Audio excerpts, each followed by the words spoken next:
Genetic engineering is a process where scientists take genes from one species and force it into the DNA of other species. Every single independent study conducted on the impact of genetically modified food shows that it damages organs, it causes infertility, it causes immune system failure, it causes holes in the GI tract, it causes multiple organ system failure. The whole concept of genetically modified organisms is throwing a monkey wrench in the life on this planet. What if we could produce more yield on the same amount of land, squeeze more water from a single raindrop, conserve natural resources while caring for the environment? Monsanto is the company that told us that PCBs were safe. They told us that Agent Orange was safe. They told us that DDT was safe, and now they're in charge of telling us if their own genetically modified foods are safe. The reason why we have 170 million acres of genetically engineered corn and soybeans and cotton and canola oil and sugar beets in the United States is because it doesn't have to be labeled. The first genetically modified animal, a salmon, may soon be approved for human consumption. Both these fish are 18 months old, but the larger genetically engineered Aqua Advantage salmon grows twice as fast as the regular salmon. There has not been sufficient animal health testing, human health testing, or environmental impact testing of these new transgenic fish. Basically, they've taken agriculture and built an industrial model which doesn't fit nature. So instead of changing their agricultural model to accommodate what is natural, they're changing nature to accommodate the industrial model.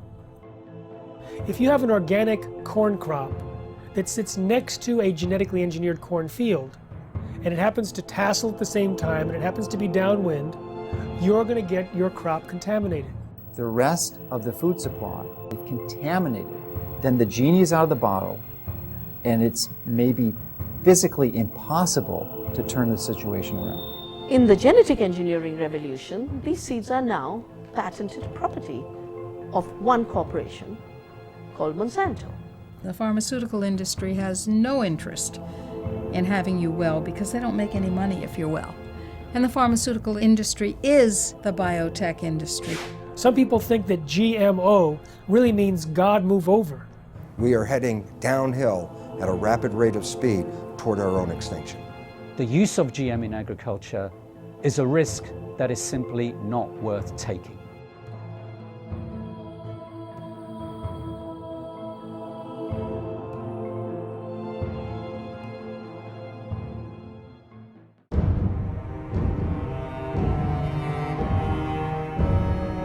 Any scientist that looks into the research or the lack of research on the safety of genetically engineered food comes to the conclusion that these foods should not be on the market. They need another decade or two of research. Monsanto is the company that told us that PCBs were safe.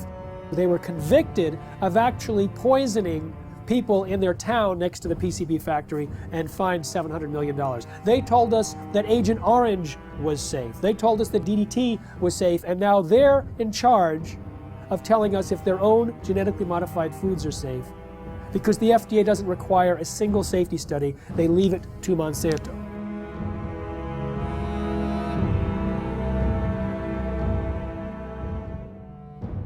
I know Monsanto, as one of the officials of the organization said, we're here to make money. And that's not just Monsanto, that's a lot of food industries. Their job is to make money for the investor. Unfortunately, that becomes the highest priority thought in their minds. Make money, make money, make money. They're not actually making products to make health, they're making money. And so they tend to overlook the health consequences. I think that is a ridiculous sort of approach to the problem. There should be some responsibility being assumed by the producer that when they're producing food, they have a reasonably good assurance that it's a good quality product. That should be the highest priority thing. And then if they can make money with that, fine and dandy. But unfortunately, it's usually the other way around. People in this sort of business are looking for opportunities to make money first priority. And then in this case, maybe letting somebody else worry about the health consequences, maybe even the public. And I think we have it upside down. That is simply upside down. Why did the FDA abdicate their responsibility to protect us? The White House had instructed the FDA to promote biotechnology under the first Bush administration. And so the FDA created a new position for Michael Taylor, Monsanto's former attorney. So Michael Taylor was in charge of policy at the FDA when this GMO policy was created, and then he became Monsanto's vice president, and under the Obama administration was put back in the FDA as the U.S. food safety czar.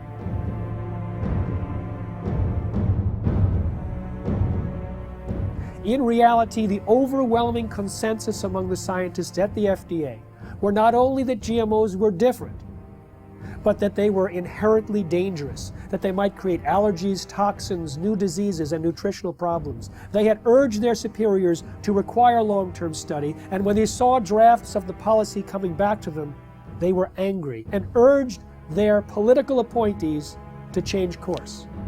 But Michael Taylor and the political appointees ignored the science, ignored the scientists, denied the existence of their concerns, and set forth a policy that allowed GMOs to be put on the market in a way that creates unprecedented risk for human beings and the environment. The FDA is composed of smart people, but they're smart people with a conflict of interest. They're smart people who make their decisions based on what will support their financial needs or their academic needs, not what makes scientific sense.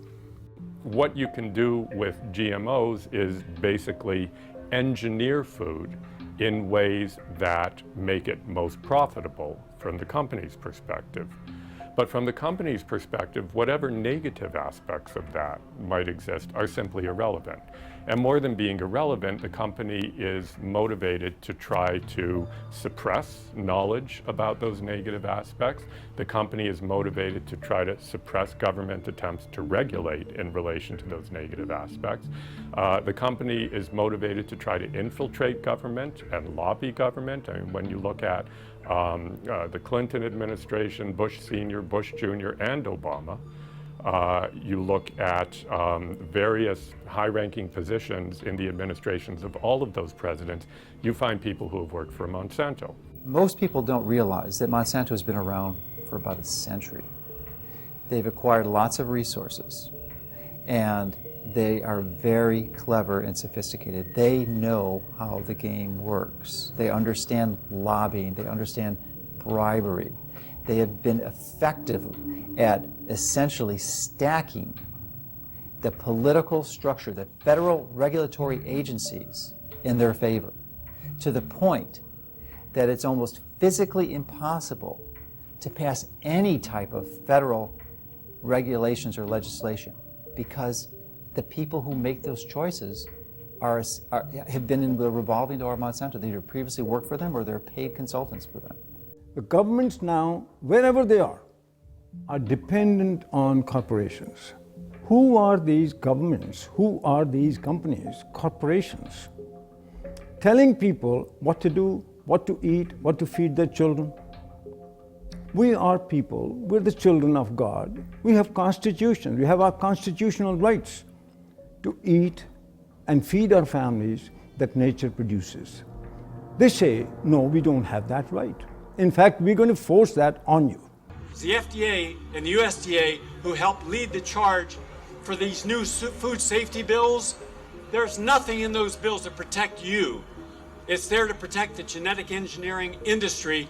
And unfortunately, if we don't stop this, you won't see organic farmers. The laws in the bills currently are so strict, so arbitrary, that if you are a small organic farmer, you can't meet their requirements for safety. As a result, you'll go out of business. Not a single human being on earth gets up and says, boy, I can't wait to go to the supermarket and buy a GMO food. And why is that? That's because after 30 years and hundreds of billions of dollars of public and private investment, they haven't been able to come up with one thing in this food that actually helps the consumer. No better taste, no lower price, no more nutrition, nothing, zip, zero, nada. 85% of all the genetically engineered crops in this country and around the world are designed so you can soak them with weed killers, toxic herbicides. And who are the big companies that do this? Come on, you know who they are. Monsanto, anybody, what? Who else? DuPont, Dow Chemical, Syngenta, Bayer. What kind of companies are these? Chemical companies. As the chemical seed package has spread, and now with genetically engineered seed that originally was free in India because it belonged to the farmers, or was low cost because it was released from the public sector universities that did seed breeding. In the genetic engineering revolution, these seeds are now patented property of one corporation called Monsanto. They take genetic material, either DNA or RNA, and insert it using very sophisticated techniques and create an artificial life form, a transgenic species that is impossible to reproduce in nature because the reproductive organs don't match.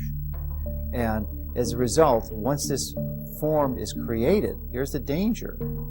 It can cross-pollinate, it can contaminate the traditional crops. Percy Schmeiser was a farmer in Canada who was contaminated by Monsanto's genetically modified seed. Well, he realized he'd been contaminated because he used some of this herbicide to kill off weeds around utility poles on his property. When he saw some of the seed did not die from the application of glyphosate, he knew it must be genetically modified. Well, he didn't do anything to purge his property of that contaminated seed. It would actually take 3 years of taking your crops out of use before you could completely purge them of the genetically modified seed. He decided he didn't want to do that because that would be costly.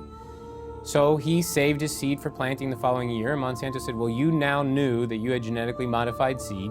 You saved it for planting a second year. That's infringement.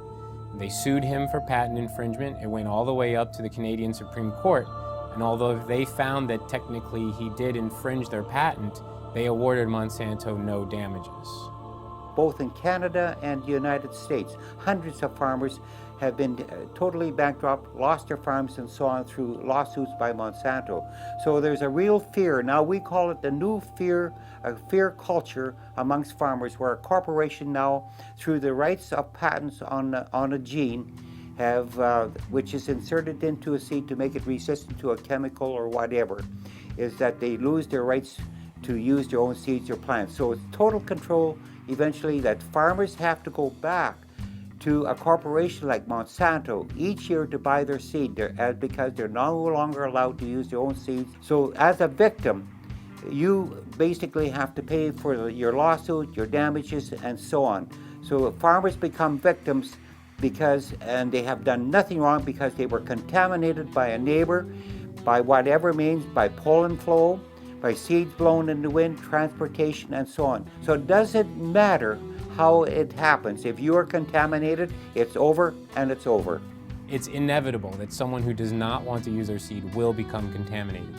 Even the United States National Organic Program standards acknowledge this when they say you won't lose your organic certification if you're contaminated up to a certain percentage, as long as you take efforts to try to avoid that contamination.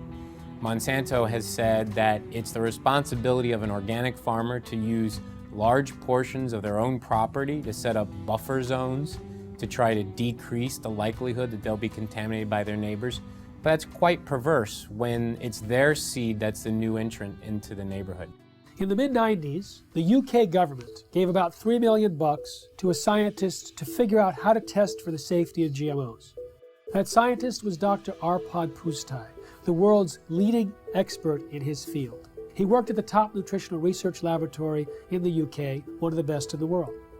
He had about 20 or 30 researchers working with him in 3 different institutes, and his protocols that he was designing were supposed to be implemented into EU law as requirements for the safety assessments of any GMOs to be introduced into Europe. He took a potato that was genetically engineered to produce an insecticide and fed one group of rats the genetically engineered potato. He fed another group of rats natural potatoes, and a third group of rats natural potatoes, plus their meal was spiked with the same insecticide that the GM potato was engineered to produce. So you have GM potato, and natural potato plus an insecticide, and all three had a complete and balanced diet as well.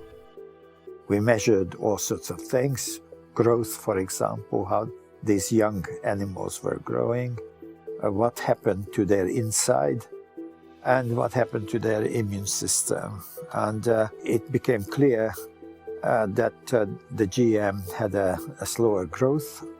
It had problems with internal development of its organs, and it certainly knocked out the immune system. Only the rats that ate the GM potato got sick. They had potentially precancerous cell growth in their digestive tract, smaller brains, livers, and testicles, partial atrophy of the liver, damaged immune system in 10 days. What was the cause of that damage? It was not the insecticide, because the group eating the insecticide did not have the problem. It was understood that it was the process of genetic engineering itself and the unpredicted side effects that caused this profound damage to every system and organ studied.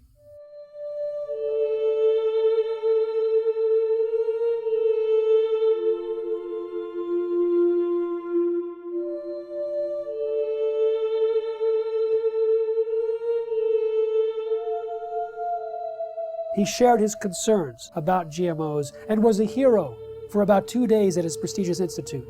The press was going wild. Here was a main scientist who was saying that we should not treat the people as guinea pigs, and that he personally wouldn't eat GMOs from what he understood. The director of his institute received 2 phone calls from the UK Prime Minister's office. The next day, Dr. Arpad Pusztai was fired from his job after 35 years, silenced with threats of a lawsuit. His team was disbanded. They never implemented the protocols. Instead, a campaign was launched to destroy his reputation in order to promote and protect the reputation of biotechnology. We do have all the methods available for testing the safety of GM crops. It will be unforgiven by humanity.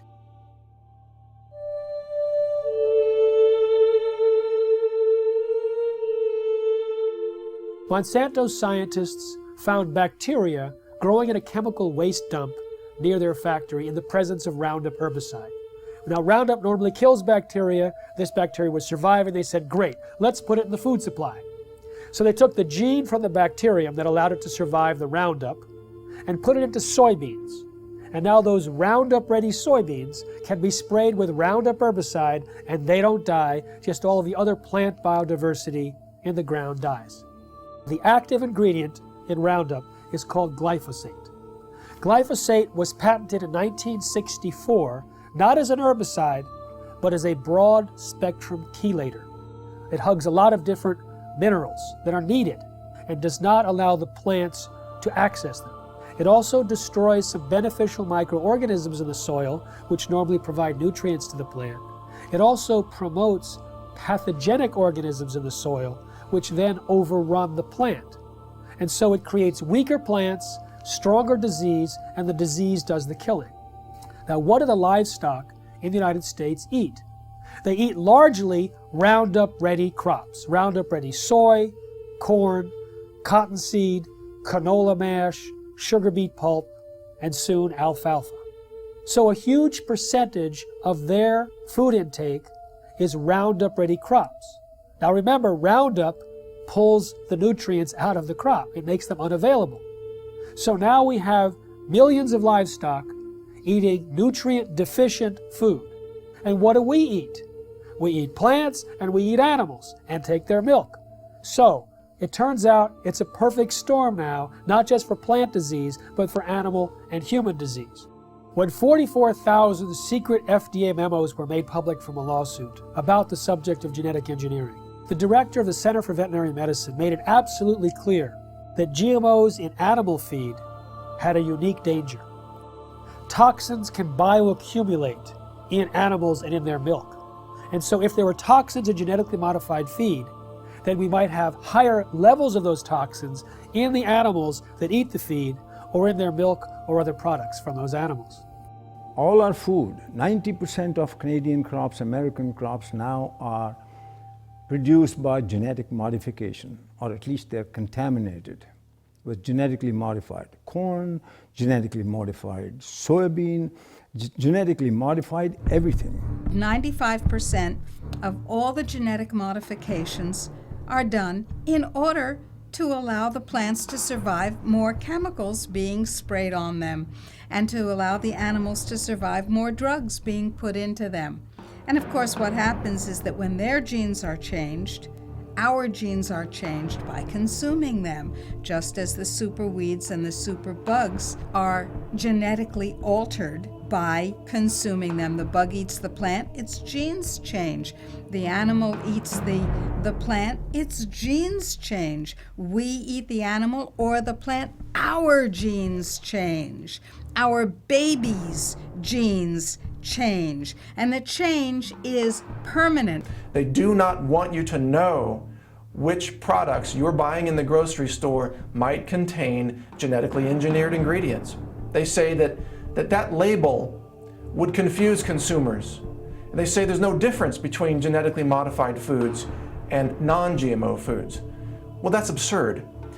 That's what the word modified means in genetically modified. It is modified, it is different, and it is, in many ways, a threat to the health of the people of our nation and people around the world. Genetic engineering is a process where scientists take genes from one species and force it into the DNA of other species.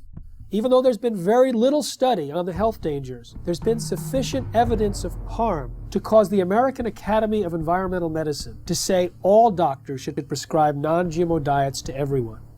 They say that the animal feeding studies link GMOs to reproductive problems, immune system problems, accelerated aging, organ damage, gastrointestinal distress, dysfunctional regulation of cholesterol and insulin, to name a few.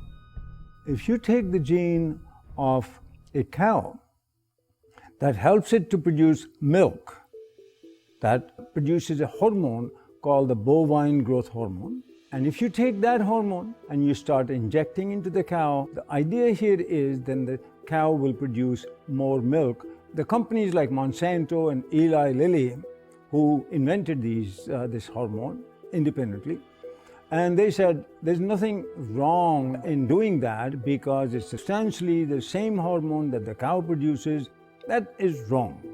Because even if you take natural bovine growth hormone and you give injections of it to cows, then the cows will get sick. Just like if you took human insulin and you started to inject human insulin back to people, they will get insulin shock, they could die. But the cow receiving this hormone will actually be sick. It'll have pus in its milk because it's producing too much milk. The teat canal of the cows will get infected, will have to be treated with antibiotics. When the Canadians were evaluating bovine growth hormone, the senior scientists there testified before the Senate that Monsanto had offered them a bribe of $1 to $2 million to approve RBGH without further study. They say documents were stolen from a locked file cabinet in the government's office, that they were being pressured to approve the drug, which they thought was of questionable safety.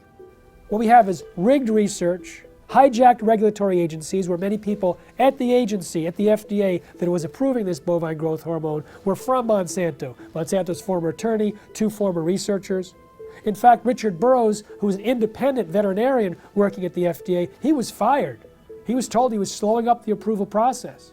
Well, he sued and was reinstated back at the FDA, but during the trial, his boss admitted that the whole thing was a setup to get him out.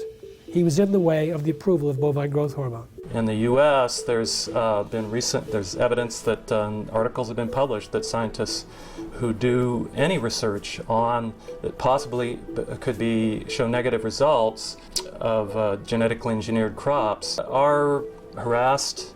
They are denied funds. The universities that depend on industry money are pressured to not allow this or to discourage this kind of research. Monsanto's own research shows that when rats were fed this BT corn, they had signs of toxicity in the liver and kidneys. When genetically modified soybeans were fed to rodents, we've seen changes in the testicles changing from pink to blue, changes in the sperm cells, changes in the uterus and ovaries, in the DNA functioning of the embryo offspring. In 2001, a small California biotech company called Epicite patented a gene, which causes both men and women who eat it, in the form of any product, to produce antibodies to sperm. If the men eat the Epicite gene, they produce antibodies to their own sperm, rendering them irreversibly sterile. If women eat the Epicite gene, when they have intercourse, their bodies produce antibodies to the sperm that has been deposited, and they become infertile through the destruction of the sperm. Now, DuPont and Monsanto formed a joint venture, purchased the Epicite firm, and, quote, commercialized the Epicite gene. Do you want to know if the food that you're eating contains the Epicite gene? Sure you do. How about the food that your children are eating, or your grandchildren? Sure you do. We've seen smaller babies, a death rate that's 5 times that compared to controls. Sterile babies, even babies with hair growing in their mouths. And this has been done by government scientists as well as independent scientists who are at the top of their field. Pay close attention to what you're about to see. These rats have been fed with transgenic corn during their entire life cycle. The tumors they suffer from are enormous. The study that revealed the effect of the GMOs on the health of these rats has just been completed. It lasted for 2 years. We spent over a year trying to obtain transgenic corn because no GMO manufacturers were willing to provide them. This is because Monsanto requires contracts to be signed stipulating that the seeds must not be used for testing. We wanted our study to be independent. Every rat was dissected to identify the way each diet, GMO and Roundup on its own, had acted on the metabolism of each animal, focusing on the development rate of the tumors that only start to manifest themselves after the initial 3-month period. Each step up represents a large tumor, which can measure 17 millimeters by 17 millimeters. 94% of them take effect in the mammary glands, which would equate to breast cancer in a woman. We are faced with renal tumors for the males. Some males also suffer from mammary tumors. One could have thought that the main cause of death was coming from the pesticide added to the corn. But what the study highlighted, and this for the first time ever, is the fact that the transgenesis itself could have killed the rats. What this means is that just by interfering with the genome of the plant in order to modify it, we are faced with repercussions that no one could have anticipated. This is enough to make us reconsider all the scientific precepts that led to the creation of GMOs. We realized that GMOs without any Roundup residue were responsible for an increase in the death rate of females and of some males. This is the GMO that is being eaten by the Americans, but also the GMO that has been approved for importation by European agencies, and that contaminates our food. When they allow animals to graze on the cotton plants after harvest in India, for years and years there was no problem.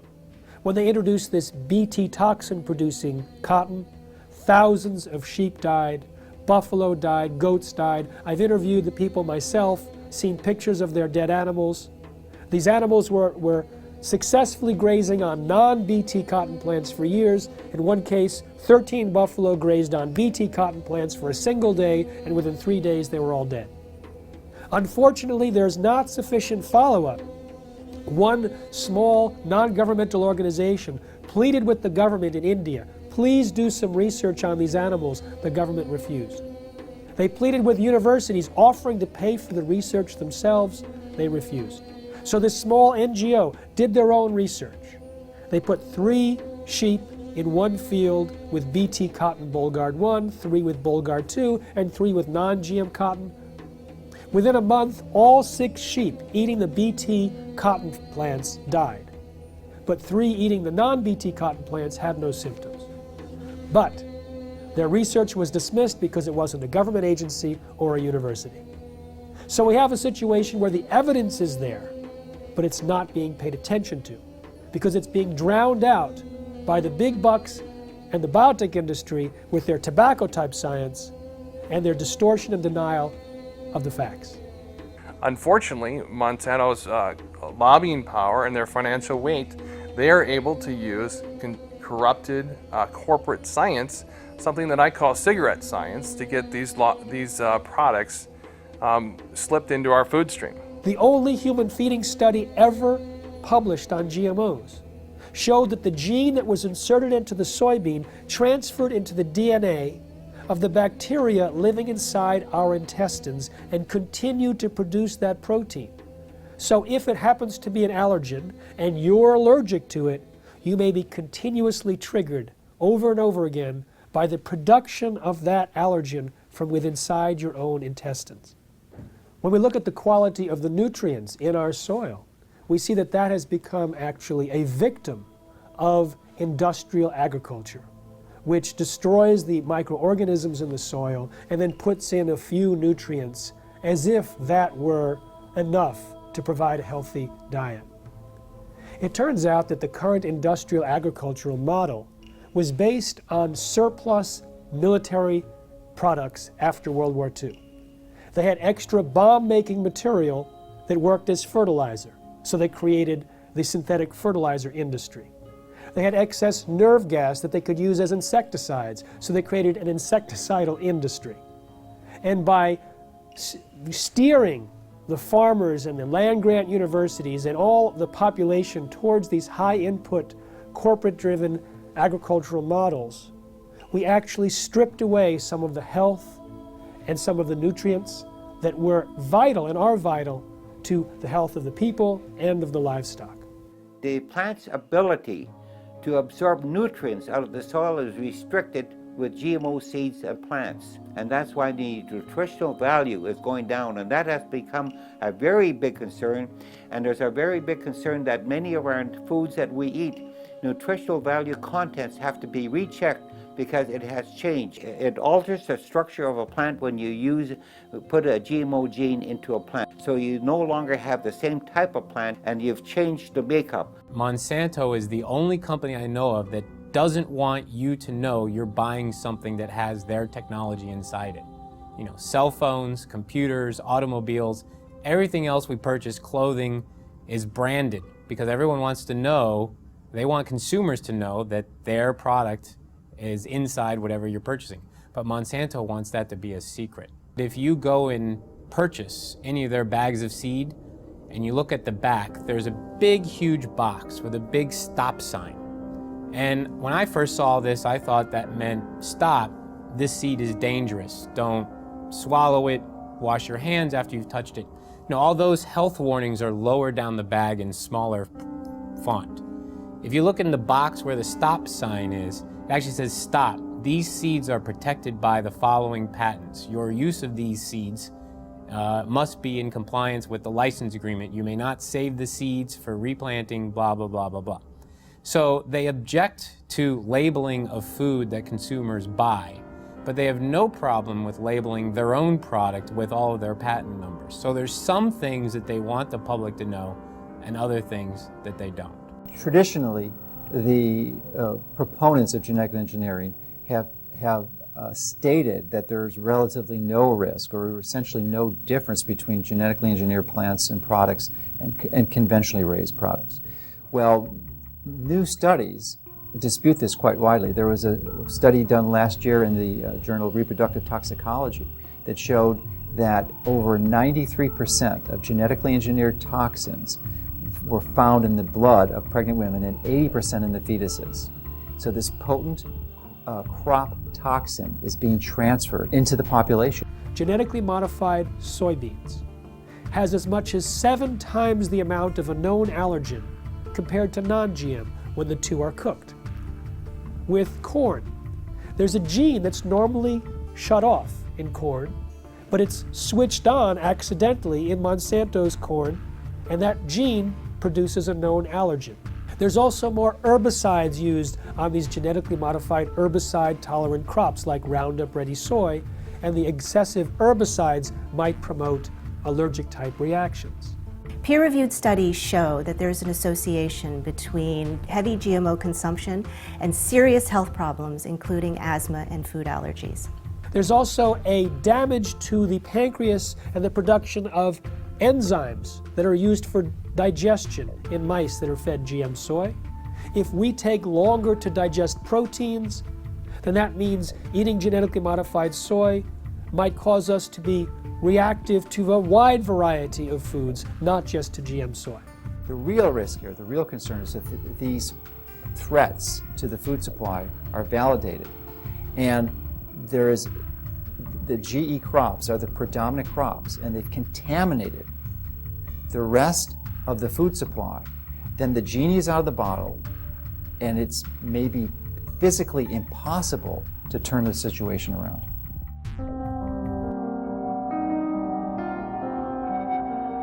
There has been no long-term research on the concept or consequences of what this genetic modification does, not just to us, but to the environment.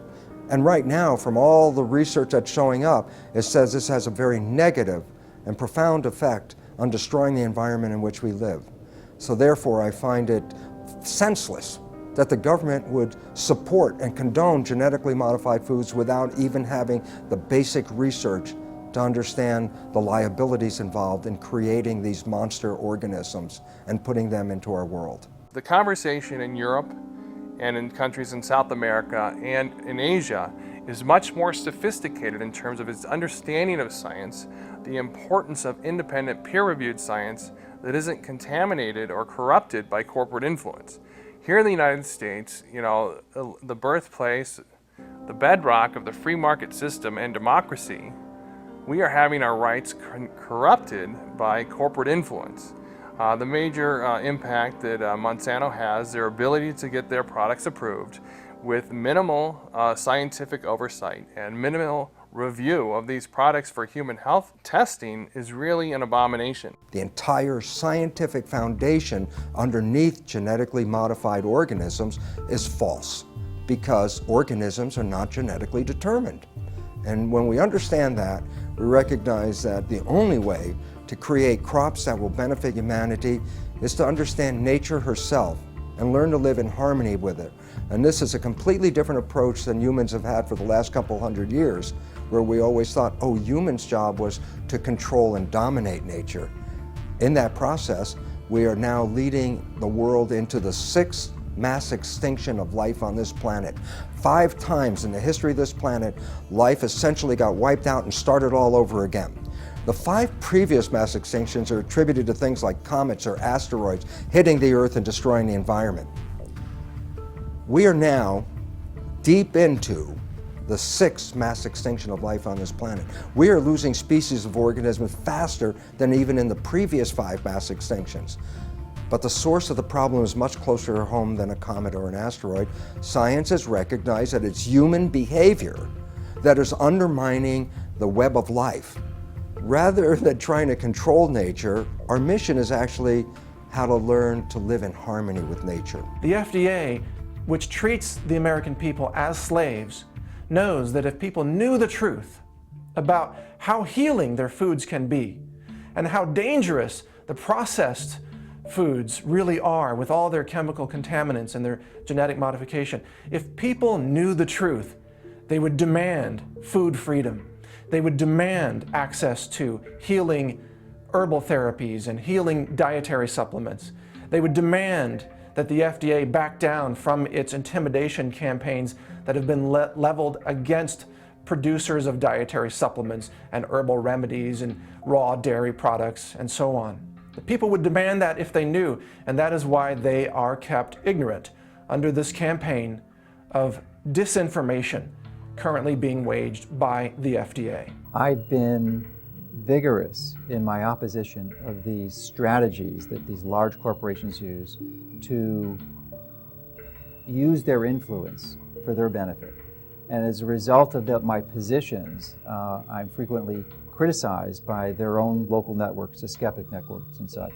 And they're also their ability, because they are so politically connected, to use the federal regulatory agencies to come after me personally, to file claims against, or statements against my company, and also to criticize me such that it can be viewed in most of the traditional media to skew the information, the truth of what we're saying. They twist the tables. It looks like we're the bad guys when actually nothing could be further from the truth. We're just seeking to help people understand what the true reality here is, and give them the tools to make that distinction and give them the right to know. In the early 2000s, Monsanto and the biotech industry vilified a scientist for his linking of Bt corn to a decrease in monarch populations. 2 years ago, another research paper came out confirming that yes, Monsanto's Bt corn and their Bt cotton products were actually reducing the habitat of monarch butterflies. Monarch butterflies are the canary in the coal mine on the prairies in the Midwest. Of the major impacts, the negative environmental impacts that these products are having. The large-scale cultivation of GMO crops can harm biodiversity in a number of different ways. One is that in the case where the crop is engineered to be tolerant to a herbicide, such as Roundup or glufosinate, then the application of high doses of these weed killers destroys the weeds upon which other organisms normally would be consuming. So the insect population is reduced, and then there isn't the insect population upon which the birds are also consuming.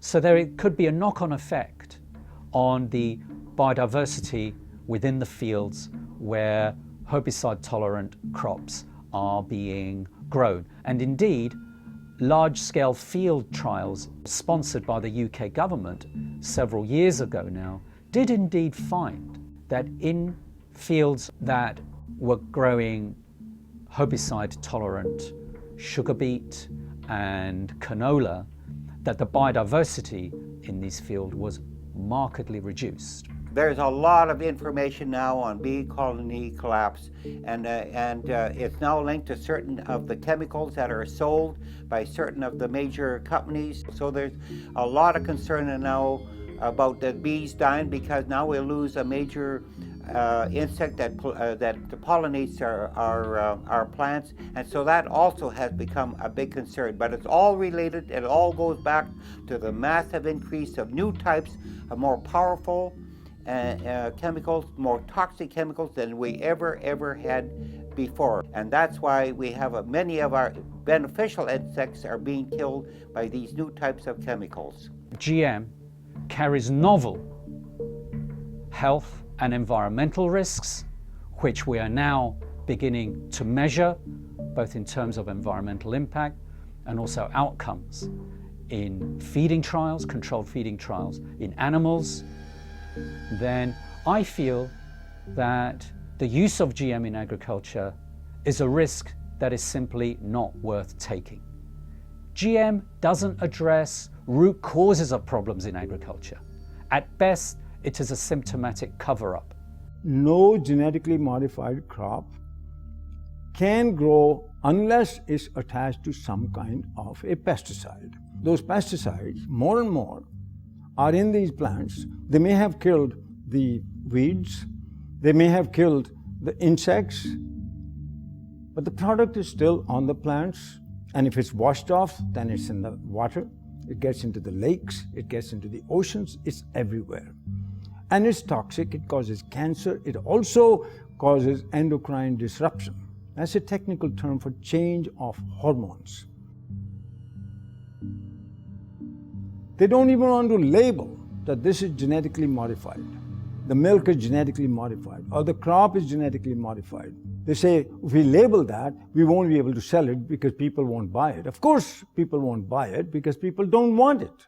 We have thousands of different varieties of any given food crop you can mention. And by simply dipping in to this already existing reservoir of varieties of crops, resurrecting old crop varieties which have been displaced, could readily meet our food needs without having to resort to the risky procedures associated with GM. What is an herbicide-resistant crop It's a crop that you can spray the hell out of it with a toxic chemical and it won't die. It kills everything except that particular crop. And so you have the ability not only to sell the seeds to the farmer, you're going to sell them the companion pesticide. So you get two sales for one, and they're going to have to come back to you every year and get them because once you start applying these poisons on this scale, your farmland is so devastated that to convert to organic, for example, is economically difficult. The most comprehensive analysis of GMOs shows that they actually reduce yield. But sustainable technologies, they can increase yield by an average of 79%. What BT corn does and BT soy does and what Roundup Ready does is it decreases labor. It's labor saving, as if we need less farmers in this country. And we have a limited planet. So more people farming is the key to higher yields, not chemicals. GMOs are stealing the money away from these more appropriate technologies. We have more food per person than any time in human history. We have enough food grown to feed 11.3 billion people. What we don't have is the ability for people to access that food.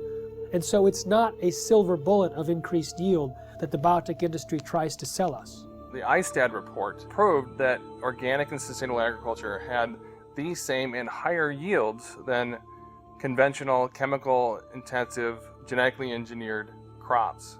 These herbicides are actually having a major impact in killing the beneficial soil microorganisms in the soil, which actually not only add to the yield gains, but also the nutritional value of these plants. Cotton production has increased in this country because of acreage, not because of the BT technology. Rice and wheat production increased in India because of irrigation acreage. Land and water account for it, not the seed and the chemicals. In fact, the seed and chemicals have created a scarcity. First, the new seeds had to be grown as monocultures, so you had less food. Today, we are importing pulses from Canada, from the United States. Very vital to a vegetarian diet. We're not growing pulses because our monocultures have no place for pulses. Pulses give you free protein. Pulses give you free nitrogen fixing. All of that was wiped out. Oilseeds, farm trees, agroforestry. The water use of this so-called Green Revolution was 10 times more compared to equivalent farming systems. One huge problem with the GMOs is that they have completely blown out conventional breeding in our land-grant colleges. And we only in this country have 10% of the vegetable seeds that were available to our forebears 100 years ago. Our seed stock is going down the toilet, and we can't even use our land-grant colleges to breed in a standard way because there's no money for it. And that is a huge, huge, huge threat to the future of agriculture, to lose the skill of breeding standard, which is in fact what all that food you see on your grocery shelves, all those vegetables came from thousands of years of farmers sharing their seeds. As a result of the loss of beneficial soil microorganisms, not only have the yields gone down, but there's been a dramatic increase in the rise of crop diseases, which are infecting corn and soybeans in the U.S. We're sacrificing, our soil just because it's an easier way to farm. And trying to convince ourselves it's more economical, but it's not. I'm seeing neighbors' fields who've been doing this stuff for 15 plus years. They can't get rid of a lot of weeds now. These weeds are getting resistant to the glyphosate herbicide, so farmers are upping rates, more herbicide. But then all of a sudden that's not doing it anymore, so you have to switch herbicides. So now the soil is just more and more and more full of poison. So there's going to be more sickness in that field. It's going to be more susceptible to diseases, insects. We won't make it through drought periods as long. The same crops side by side, right across from each other. The natural plants are going to make more over time. And you have a soil that you continue to poison, nature's going to win. In 2006, Cornell University released a study on soil degradation that stated by the year 2050 that 30% of the land that's already cultivated will be unfarmable. Now, the thing about Roundup and glyphosate is that it stays in the soil for months or years. and it continues to cause the reduction of available nutrients and the promotion of these diseases. And so people like Dr. Huber, Dr. Don Huber from Purdue University, have identified more than 40 plant diseases that are on the rise in the US because of the overuse of Roundup and other glyphosate-based herbicides. Now, it pulls these nutrients out of the food supply for months or years. According to Reuters, in 2007, there was about 184 million pounds of glyphosate herbicide used in the United States. Now that's one of many, many years, hundreds of millions of pounds, which means hundreds of millions of pounds of nutrients have been tied up and taken out of the food supply. When we have a company like Monsanto that says, I don't care what nature says, I'll create the crops that I want, and we look at what happens, we see another step, another process in our own demise. This is a very powerful enemy, a classic David versus Goliath challenge. And there's the only way we have any approach, any possibility of ever winning this thing is if we work together as a cohesive group. The whole concept of genetically modified organisms is throwing a monkey wrench in the life on this planet. And until we change that, we are heading downhill at a rapid rate of speed toward our own extinction.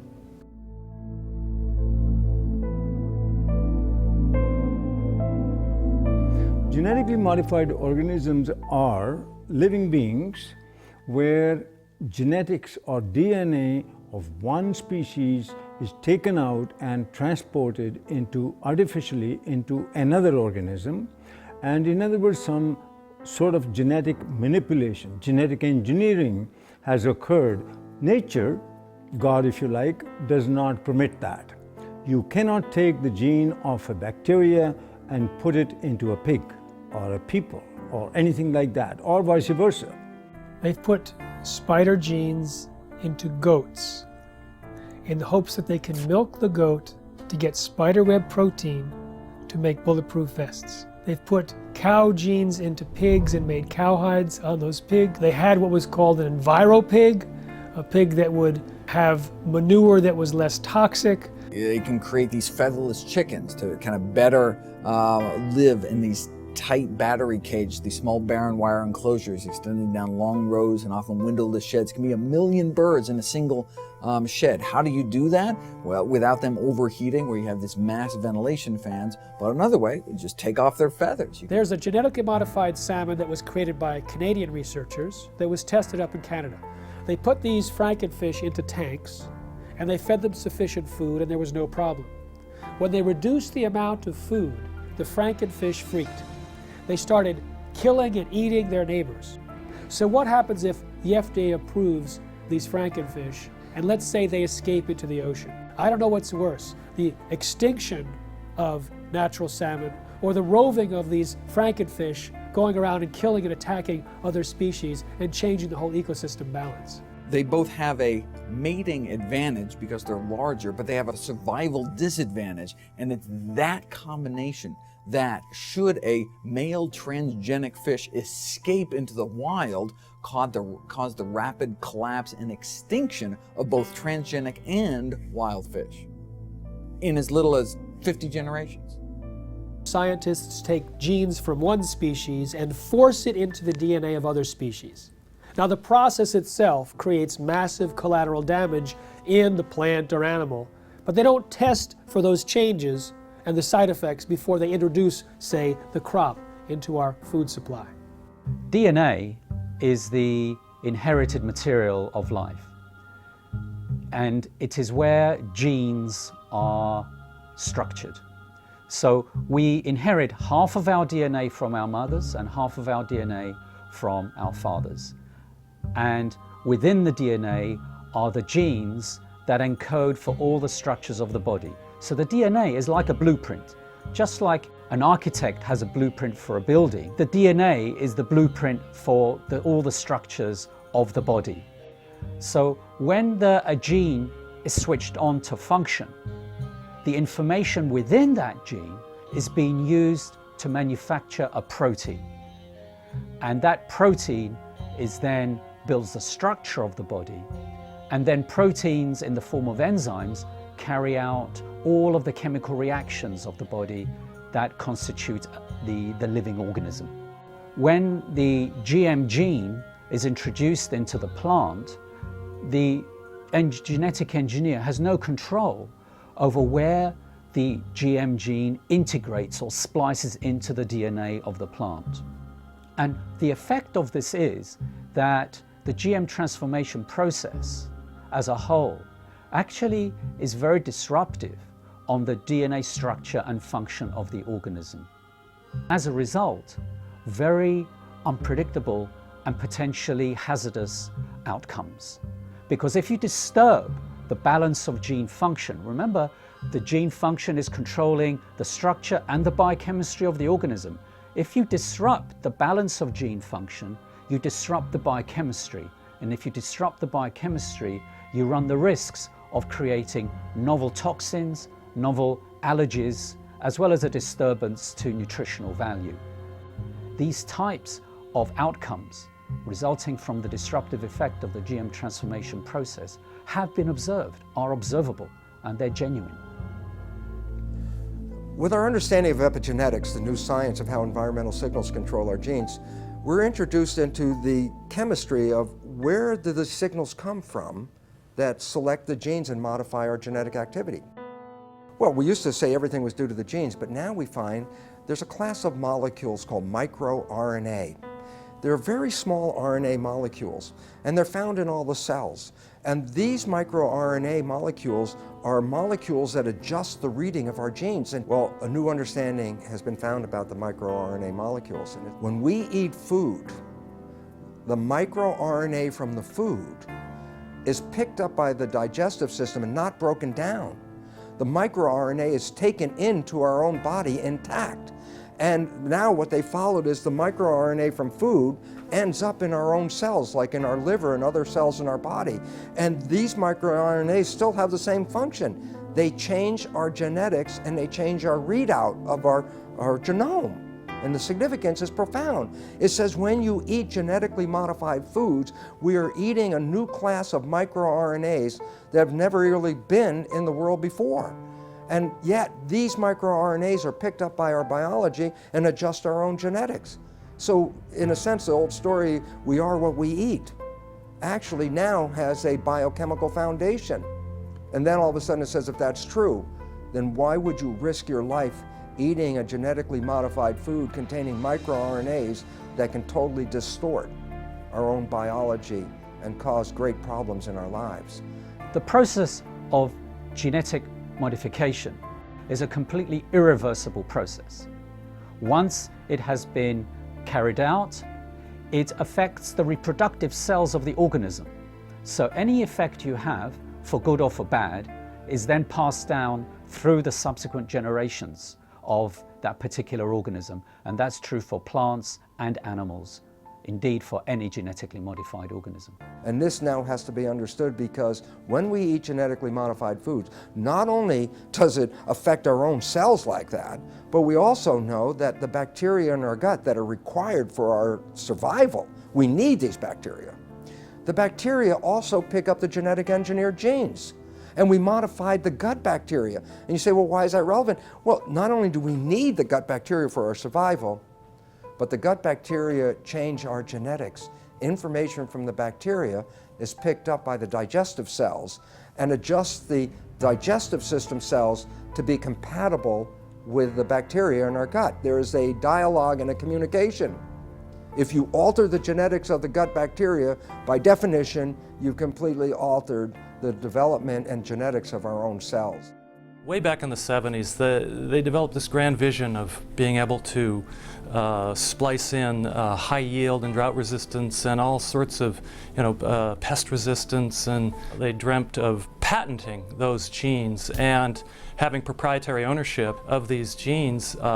And during the 80s, that indeed came about from a number of court decisions. They believed they could make billions of dollars from these proprietary gene transfers to make food do certain things or crops do certain things. When the evidence came out that there were fundamental flaws in the genetics, they just did not want to know.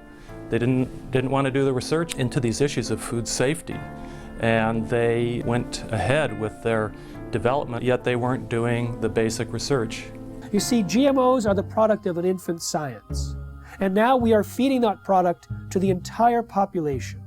And it's known to create unpredicted side effects, and no one is testing to see if the rise in all these diseases since GMOs were introduced in the mid-90s is caused or promoted by these GMOs. If Monsanto's patent on a gene, if that patented gene gets into any, and I'll use the term, higher life form. So what does that mean? Birds, bees, animals, and the question I have to ask, what about human life? If Monsanto's patent gene gets into you, gets into me, does that say they own me? Do they own you? These are all questions that are that the courts and our governments will have to address. How far does the patents on genes on life go? There have been over 140 lawsuits filed by Monsanto against farmers, including against those farmers who wanted nothing to do with Monsanto's genetically modified seed. When you ask Monsanto whether genetically modified seed is natural, they have two answers, yes and no. And it depends on which side of Washington, D.C. they're talking. If they're at the FDA or the USDA, they say genetically modified seed is absolutely no different than natural food. It doesn't need to be tested, doesn't need to be labeled.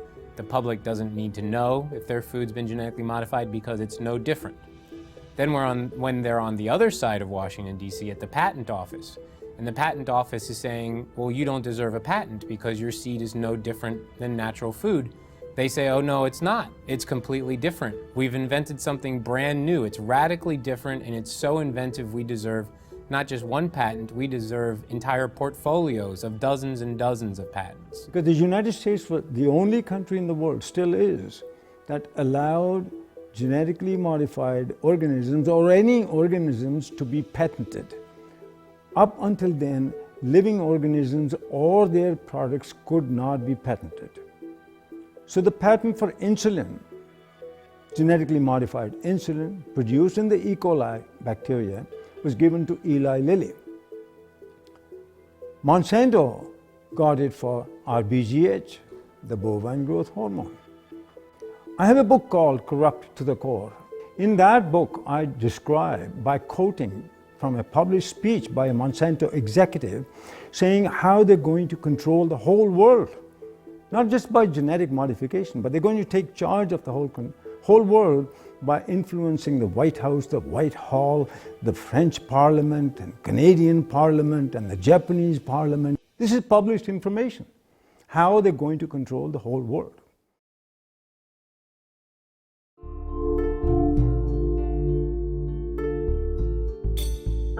American people are beginning to become more aware and wake up to the fact that their government has been corrupted by corporations and the food that they're feeding themselves has possibly serious human health risks. In the European Union, where labeling is required, there's almost no genetically engineered food on store shelves in restaurants. There's almost none of it planted. Today, more than 50 countries around the world allow labeling of genetically engineered foods.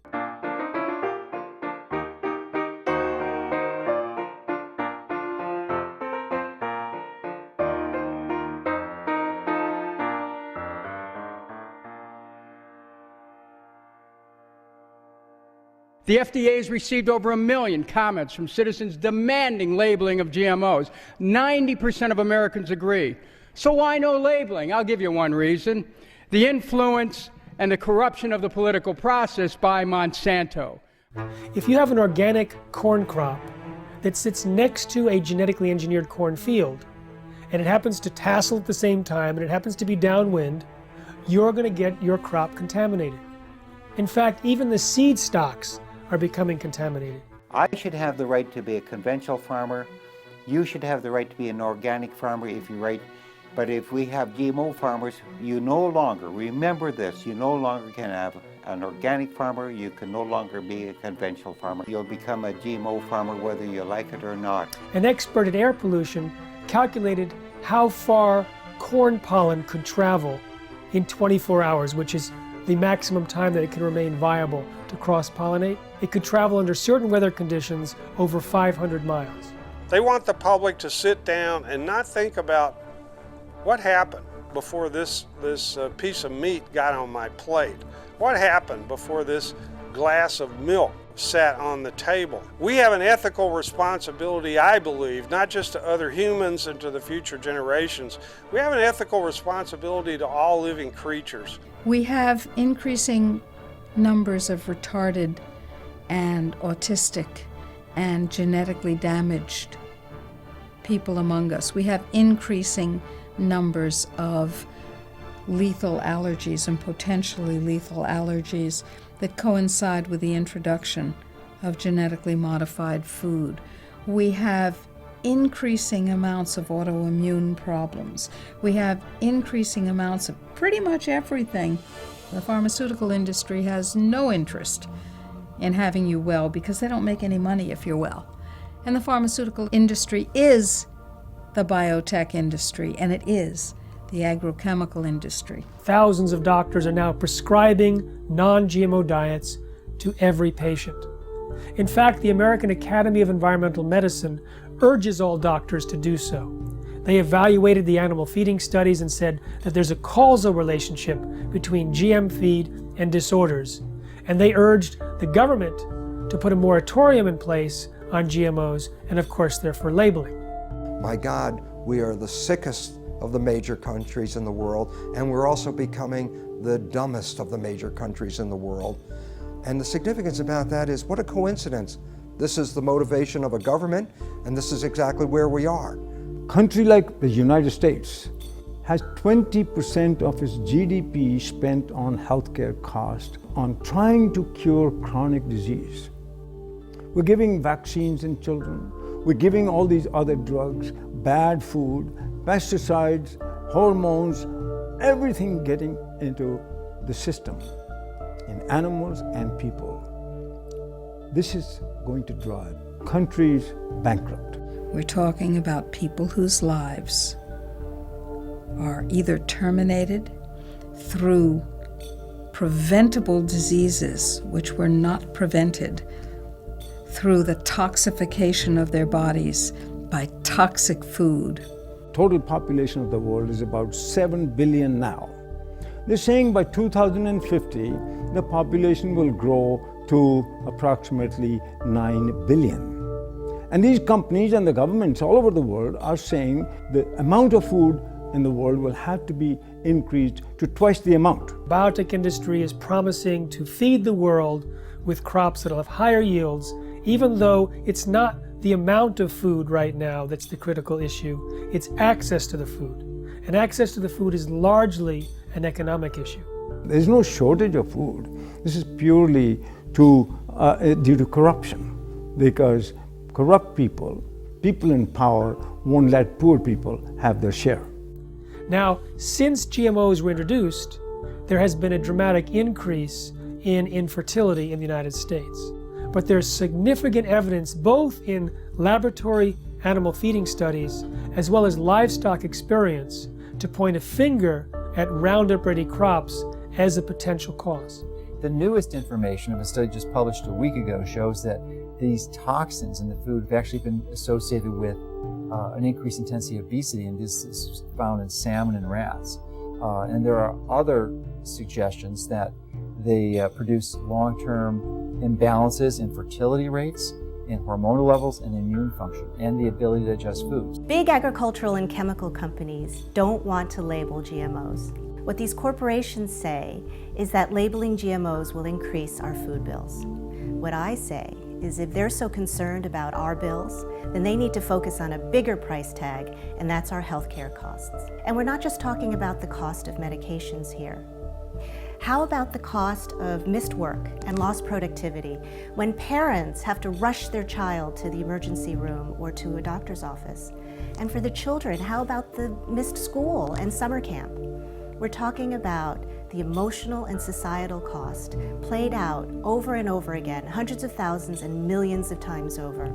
So these companies that are promising us to have abundant food, bring prosperity. They're lying, and the governments are with them. I think if you really want to know the true story about what corporations are doing in our society, about the various harms and dangers that they present, you can't rely on mainstream media. You have to go deeper and you have to go further. That's going to be a very important piece in us moving forward. The fact that we do have those sources of investigation that are not beholden to corporations or corporate media, and that we do have a mechanism in the internet for disseminating them broadly. We have this sort of common enemy that has allowed the profession, the healthcare professionals and the journalists and a whole variety of individuals and media sources who you wouldn't think would be aligned, and typically many of us have disagreements on certain issues, but we've all come together to realize that this is a very powerful enemy, a classic David versus Goliath challenge. And there's the only way we have any approach, any possibility of ever winning this thing is if we work together as a cohesive group. So what you see is Monsanto genetically contaminating crops, monopolizing seed and destroying biodiversity, turning farmers into serfs through this indebtedness, corrupting government, undermining law and regulatory process, and worst of all, polluting scientific knowledge. They're polluting genetically, they're polluting politically, and they're polluting epistemically. They're even stealing our minds. Through the food we eat, through the television and programming and the news media we receive, that information alone constitute what you might call the nocebo information. That negative information about the world is causing us to become sick. The food we eat exacerbates that same problem. We are living in a situation where we must take back our own power.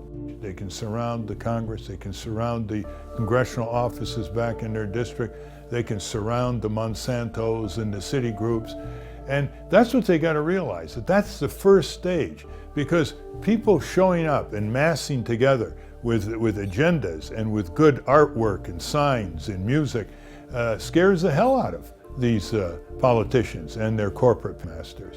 Let's use the power of government to support what we want, which is to have choices. Stand up that you should have the right, a human right to grow the foods and crops that you want. Americans have a right to know if their food is genetically engineered. It's time for labeling. It's time for people to know how their food is being produced. It is completely pro-capitalist to have things labeled. That's where you know what you're getting. And if the consumer over and over and over again says they want to know, they want the choice. But producers are freaked out because the choice is not going to be for them. We have to start now and not let more contamination exist and more danger to human health and the environment to the massive use of chemicals. So by stopping GMOs and eradicating GMOs, you'd also then stop less chemical use and more danger to the environment. And all of us are very concerned about human health and the environment. What's going to get your children through this and your grandchildren's generation? What are we handing off to them? What are we passing down to them? If the earth is us and it's our greatest legacy, what are they inheriting? And if you care about what you put in your body, you'll create as much of your own food supply as you can while you still can. Save seed, grow heirloom foods without any chemicals. I mean, there's dozens, if not hundreds, of methods and ways that we can go about correcting this and preventing this. But we have to start making those changes now. It's very important to be an organic farmer for the future of our children and our grandchildren and even ourselves in the food that we eat. Don't give up your rights, our human rights to this. If what's important to you is what goes into your body and what your health is now and will be, then you have to become activated. But to do that, we have to recognize there's a new science, and that new science completely pulls the foundation out under the conventional science of genetics and GMOs. That science is false and destructive. And the wake-up call is knowledge. Knowledge is power. Lack of knowledge, a lack of power. And what this world is suffering from now is a lack of knowledge, because we do have knowledge. We have knowledge that says how we can thrive, live to a ripe old age of over 100 very easily, and enjoy the experience of being on this beautiful planet. In most Native American cultures, their beliefs or their concepts were based on, will this last for 7 generations? Whereas we're asking, what can get me through this year economically? 1 year, 12 months. That's one of our greatest problems right now, is to leap over that barrier, that mentality. Globalization has happened, it's here. But its effects have to be reversed. Globalization in a good way, where people learn about each other, people learn about each other's religions, to tolerate each other's spirituality, work together, work in nature, work with God. Because it's time for us to re-empower our lives. For 10,000 years, humans grew crops without chemicals.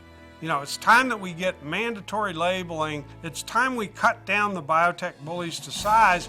And then now, let's have that discussion again about chemical agriculture versus organic or traditional agriculture. The overwhelming majority of the public want us to produce food and to raise animals in the natural, healthy, humane way, in a way that doesn't destroy the environment, public health, and the climate. And we're going to get to that point, but it's going to require, as I often put it, the food fight of our lives.